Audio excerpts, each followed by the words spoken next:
자, 지금 우리가 이제 배우는 게 법률행위. 예, 그 법률행위는 이제 성립이 되기 위해서는 기본적으로 세 가지 당사자하고 목적하고 그다음에 의사표시라는 게 있는데, 당사자 파트는 우리 시험 범위가 아니니까 의사 무능력자가 법률행위했을 때 무효고, 제한 능력자, 뭐 미성년자나 이런 사람들이 법률행위했을 때는 취소할 수 있다. 그 정도 기억하시면 되고, 이제 목적부터 이제 문제가 된다고 그랬어요. 그러니까 법률행위 목적은 네 가지를 또 갖춰야 된다고 그랬죠. 그 목적이 확정돼야 되고, 실현 가능해야 되고, 적법해야 되고, 사회적 타당성, 그것들 쭉 이제 설명하면서 우리는 갖춰진 것을 볼 게 아니라 갖춰졌으면 유효가 되니까 갖춰지지 않았을 때 어떻게 처리할 것이냐. 결론적으로 얘기하면 무효 아니면 취소로 끝나요. 근데 이제 이쪽에 목적 파트에서는 다 무효가 되는 거죠. 자, 확정은 뭐 크게 볼 건 없고, 가능해서는 그럼 갖춰지지 못했을 때 불가능이죠. 이제 제목만 보고 딱 정답 들어가면 되겠죠. 원시적 불능은 무효다.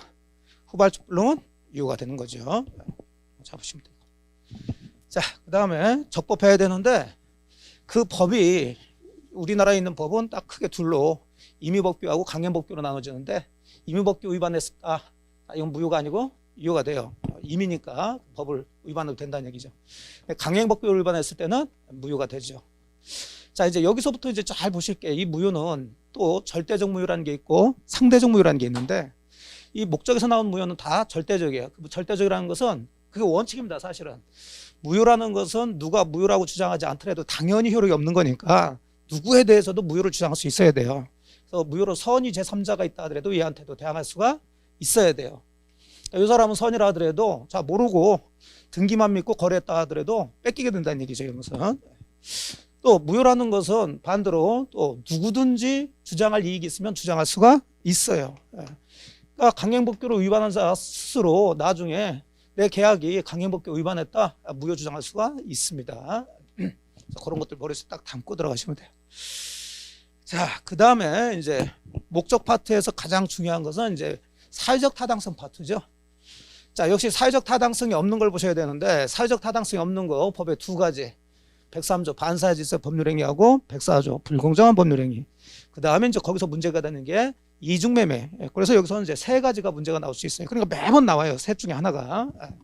그래서 반사회적 법률행위는 자, 뭐 이제 구체적으로 배울 때는 그 반사회적 법률행위에 해당되는 거 안 되는 것을 보셔야 되는데, 그건 너무 많기 때문에 다음 파트로 미루고, 자, 반사회적 법률행위 역시 무효가 되고요. 절대적이니까 선의 제3자에게 대항할 수가 있어요. 문제는 이제 이게 독특한 게, 보통 무효라면 이행할 필요가 없고 이행을 했다 그러면 다시 돌려달라고 할 수가 있죠. 근데 이 반사회 질서 법률행위로 무효인 경우에는 이행을 했을 때는 반환 청구할 수가 없습니다. 이걸 우리가 불법 원인 급여라고 그런단 말이에요. 요놈만 그래요. 왜냐하면 사회 질서를 위반한 사람을 줬다가 다시 돌려받을 수 있게 하면 그 사람을 보호하게 되니까 그건 안 된다. 자, 그 다음에 이제 부동산 이중매매가 나오는데, 부동산 이중매매는 원칙은 유효니까 이건 반사회 질서 행위가 아니에요. 그러니까 여러분의 부동산을 여러 사람한테 팔 수는 있단 말이에요, 이게. 다만 이제 두 번째 산 사람이 적극 가담했다는 얘기 나오면 무효가 되고, 그 무효의 원인이 반사회적 행위였다. 이거 그대로 이제 여기에 적용될 수 있어야 되겠죠. 자, 그 다음에 이제 괄호 3번. 본격적으로는 사실 이제 지난주에 여기서부터 했죠. 104조에 불공정 법률행위가 나오는데, 불공정한 법률행위도 일단은 좀 전에 보셨던 103조의 하나의 예시 규정이라고 그랬어요. 반사회적 행위의 일종의 예라는 얘기인데, 근데 보통의 반사회적 행위는 양쪽이 다 하지만 이쪽은 한쪽만 한 거죠. 한쪽은 피해를 보고 있어요. 즉 피해자란 사람이 나타나는데, 이 사람한테는 궁박한 상태라든지 경솔하든지 그다음에 무경험 이런 것들이 있어야 된다. 물론 이제 이런 거에 대한 얘기들이 이제 쭉 들어가셔서 궁박이라는 게 뭘 포함하느냐, 무경험이라는 게 뭐냐, 이런 것들 얘기 나오는데, 일단은 피해자를 보호하기 위해서 104조를 만들어 놨기 때문에, 자, 이 불공정 법률행위 어떤 계약을 했는데 그게 불공정 법률행위가 되기 위해서는 이 세 가지가 다 요구되지는 않는다. 이 중에 하나만 있으면 된다. 또 불공정한 법률행위가 되기 위해서는 상대방이 알면서 또 이용할 의사가 있어야 돼요. 이 폭리의사라고 그러죠. 그 다음에 거래를 했는데 그 주는 거하고 받는 거에 현저한 불균형이 있어야 된다. 이렇게 이제 갖춰졌으면 여기 이제 불공정 법률행위가 되고요. 그러면 이제 우리 법은 이걸 무효로 보고, 역시 무효도 절대적 무효니까 선의 제3자에게 대항할 수 있다. 그래서 이 목적에서 나온 무효들은 다 이렇게 끝나니까 이렇게 정리를 좀 하도록 하고, 자, 이제 목적 파트 끝났으니까 이제 의사표시를 들어가 줘야 되겠죠. 그럼 의사표시는 정상이 되기 위해서는 두 가지를 갖춰야 되죠. 의사와 표시가 일치가 돼야 되고 하자가 없어야 되는데, 우리는 항상 비정상적인 거 갖추지 못했을 때 보여야 되니까 역시 비정상적인 의사표시도 크게 불일치한 파트하고 하자가 있는 거 이렇게 나눠서 보시겠죠. 자, 불일치가 세 가지가 있는데, 첫 번째 진이 아닌 의사표시, 줄여서 비진표시. 거짓말한 거다 이렇게 생각하시면 돼요. 자, 진이 아닌 의사표시를 냈지만은 결국 거짓말한 사람을 보호할 필요는 없으니까 그것은 그대로 이유가 되는 거죠. 거짓말을 한 대로 효과가 나타나줘야 된다는 거예요. 자, 그런데 상대방이 알았거나 알 수 있었을 경우에는 이것은 무효가 되죠. 상대방은 이런 사람들을 보호할 필요는 없으니까. 자, 여기서 이제 무효가 나타나는데 이 무효를 가지고 여기서는 선의 제3자에게는 대항할 수가 없어요. 이제 여기서부터 나오는 무효 취소들은 전부 다 선의 제3자에게는 대항할 수 없다 해서 이걸 상대적이라고 그러죠. 그러니까 이렇게 크게 어디서 무효 나오느냐 이걸 좀 잡으면서 들어가셔야 이런 이제 문제가 나왔을 때 헷갈리지 않는다 하면서 이제 이 알았거나 알 수 있었을 경우, 여기서 이제 정리 안 해놨지만 다 배우셨으니까, 자, 이걸 반대로 얘기도 하실 줄 아셔야 된다. 그럼 상대방이, 자, 알았거나의 반대는 뭐예요? 선이죠. 알 수 있었다는 것은 과실이 있다는 얘기니까 반대는 무과실이 되죠. 거나니까 여기는 미스로 연결돼야죠. 그러니까 무효가 되기 위해서는 알았어도 무효가 되고 알 수 있었어도 무효가 되는 거죠. 둘 중에 하나면 무효가 되는 거죠. 근데 그 사람이 선이면서 무과실이다. 이 두 개가 있으면 다시 이쪽으로 들어가야죠. 이유가 되는 거죠. 이렇게 말장난하는 것도 잘 잡으시라고 그랬어요. 자, 그 다음에 이제 통정의 표시. 현실에서는 가장 많이 일어나는 그 비정상적 의사 표시인데, 짜고 했다는 얘기죠. 짜고 했으니까 뭐 상대방 보호할 필요가 없으니까 무조건 뭐가 되냐면 무효가 되는 거고. 자, 무효인데 당사자 간에 당연히 짜고 계약을 했으니까 무효니까 이행할 필요가 없는데 이행을 했다. 자, 요거 반사회적 행위에 해당된다 안 된다? 안 되죠. 이미 반사회적 행위는 이미 동네가 다른 데에서 나왔지. 여기서 나왔잖아요. 자, 이제 동네는 이제 의사표시로 들어왔으니까 전혀 다른 얘기가 되는 거예요. 그러니까 짜고 재산을 빼돌렸다 해서 반사회적 행위다 그러면 안 되죠. 그러니까 이행을 했을 때도 다시 돌려달라고 할 수가 있어요, 이것은. 자, 역시 상대적이니까 무효는 선의 제3자에 대항할 수는 없어요. 악의 제3자에게는 대항할 수 있겠죠. 자, 그 다음에 이제 착오로 인한 의사표시를 보셨어요. 이제 착각했다는 얘기예요. 그러니까 비진의 표시하고 통정의 표시는 의사와 표시가 불일치하는 것을 의사표시한 사람, 표의자가 알면서 하는 거예요. 근데 이 착오로 인한 의사표시는 의사와 표시가 불일치하는 것을 표의자가 모르는 거죠. 그런 거 개념 정확히 잡으시고. 자, 그러면 불일치인데 당사자가 몰라요. 근데 문제는 또 상대방은 또 표시한 걸 가지고서는 믿고서 계약을 했기 때문에 이제 표의자를 보여줄 것이냐 아니면 상대방 보여줄 것이냐, 이제 이게 굉장히 이제 문제가 되는데, 그럼 착오로 인한 의사표시는 무효가 아니라 뭐 할 수 있는 걸로 하냐면 취소할 수 있는 걸로 하죠. 자, 근데 무조건 착오라고 취소하게 되면은 요 착각한 사람 너무 보여주니까, 자, 취소를 하기 위해서는 착오가 어느 부분에? 중요 부분에 착오가 있어야 돼요. 나중에 이제 이 중요 부분에 해당되는 거, 안 되는 거, 이런 거 잘 구별하셔야 되겠고. 자, 그러면서도 또 중요 부분 착오라고 해서 무조건 다 취소할 수 있는 게 아니라 표의자에 뭐가 있으면 취소할 수 없나요? 중대한 과실이 있으면. 그렇죠. 중과실이라고 그러죠. 요게 있으면 취소할 수 없으니까 취소는 할 수 있다 하더라도 좀 어렵게 하더라는 거죠. 당연하지. 뭐 자기가 착각해서 땅 잘못 사놓고서 막 취소하고 그래버리면 또 거래가 엉망진창할 테니까.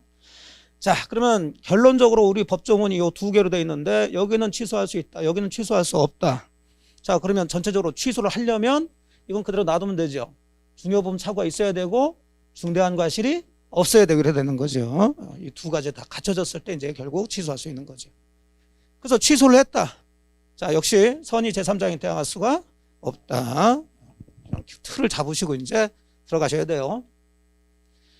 자, 그 다음에는 이제 불일치가 아니라 하자가 있는 의사표시. 그러니까 역시 이것도 나누시란 얘기예요. 비정상적인 의사표시라 하더라도 불일치 파트와 하자 있는 의사표시는 또 같다 다르다. 달라요. 항상 그런 걸 잘 따지시라고. 그러니까 사기나 강박은 기본적으로 의사와 표시는 일치, 불일치. 일치하는 거지. 아까 차고까지가 불일치였으니까. 그러니까 이건 일치예요. 그러니까 지난주에도 얘기했지만 강박에 의해서 증여 의사표시를 했다. 협박을 받아가지고 자기는 주고 싶지 않았는데 공짜로 증여 계약을 작성했다. 자, 이건 비진입 표시가 아니에요. 이것은 비진입 표시는 이미 앞쪽에서 나와 있으니까 강박이지. 그건 강박. 그런 거 잘 구별하시고.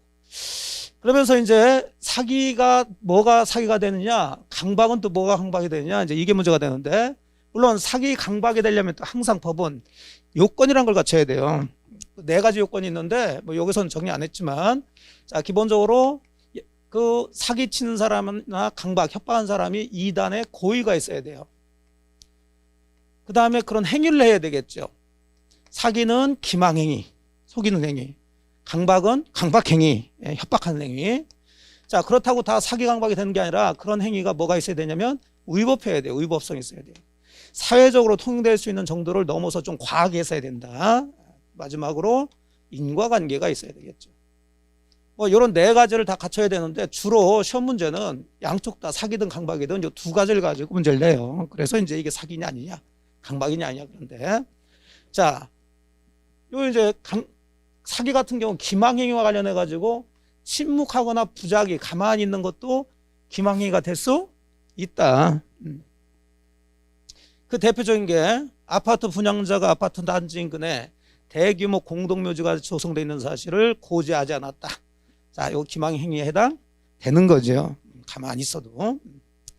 자, 이제 위법성인데 상품의 선전 광고 같은 경우는 여러분들도 봤을 때 야, 보기만 하면 다 될 것 같아. 하지만 샀는데 선전 광고가 좀 다른 게 많죠. 자, 그런 건 사기다 아니다? 아니죠. 그것은 위법성이 없단 말이에요. 그 정도는 다소 과장 허위 수반한 경우는 인정을 해주겠다. 또 마찬가지 4번 자주 나오는 질문이죠. 교환 계약을 하는데 어쨌든 여러분들이 가지고 있는 건물을 저의 땅하고 맞바꿀 때 뭐 여러분들도 그러면 그런 교환 계약이나 매매 계약을 하는 이유는 이득을 취하기 위한 건데, 그러려면 여러분의 부동산 가격이 높아야 된단 말이에요. 그러니까 그런 거 교환 계약하면서 여러분 자기 소유물의 시가 이걸 얘기하지 않거나 허위로 높게 불렀다 해가지고 그걸 사기라고 보지는 않더란 얘기죠. 그 사기 쪽 되냐 안 되냐 정리하시고, 그 다음에 강박은 뭐 큰 문제 없고요. 강박행위라는 것은 해악을 고지하는 거, 이제 이런 표현을 써요. 그래서 공포심을 일으키는 것을 강박행위다. 그 정도 보시면 되겠고. 자, 그러면 사기나 강박이 성립됐을 때 효과는 이건 무효가 되는 게 아니라 뭐냐면 취소할 수 있는 거죠. 문제는 이제 상대방이 사기 강박했으면 이런 사기 강박을 한 사람을 보호할 필요가 없으니까 무조건 취소할 수 있는데, 시험 문제는 여기서 나와요. 제3자가 사기 강박을 했어. 그럼 상대방은 지금 사기나 강박을 하지 않은 상태에서 계약을 한 거죠. 그럼 무조건 취소해버리면 또 상대방이 피해를 볼 수 있으니까 항상 이렇게 배려를 해줘야 된다는 거죠. 공평을 가져야 돼요. 상대방이 자 취소할 수 있다 그랬는데, 그러면 어느 때 취소할 수 있냐면 상대방이 알았거나 알 수 있었을 때, 이때 이제 취소할 수 있는 거죠. 그럼 똑같은 얘기로 이제 반대로 들어갔을 때 상대방이 과실 없이 알지 못한 때 이렇게 나오면 취소할 수 없다 들어가야죠. 선이 무과실이니까. 역시 취소했다. 선이 제3자에게 대항할 수가 없죠. 그러니까 의사표시에서 문제가 나왔을 때 선이 제3자에게 대항할 수 있냐 없냐, 그럼 무조건 다 대항할 수 없다로 들어가는 거구나. 그럼 다른 데서 나온 무효 취소는 다 대항할 수 있다가 되는 거예요. 이렇게 동네를 정확하게 나누면서 이제 공부를 하셔야 된다고. 자, 여기까지 이제 보셨을 테고,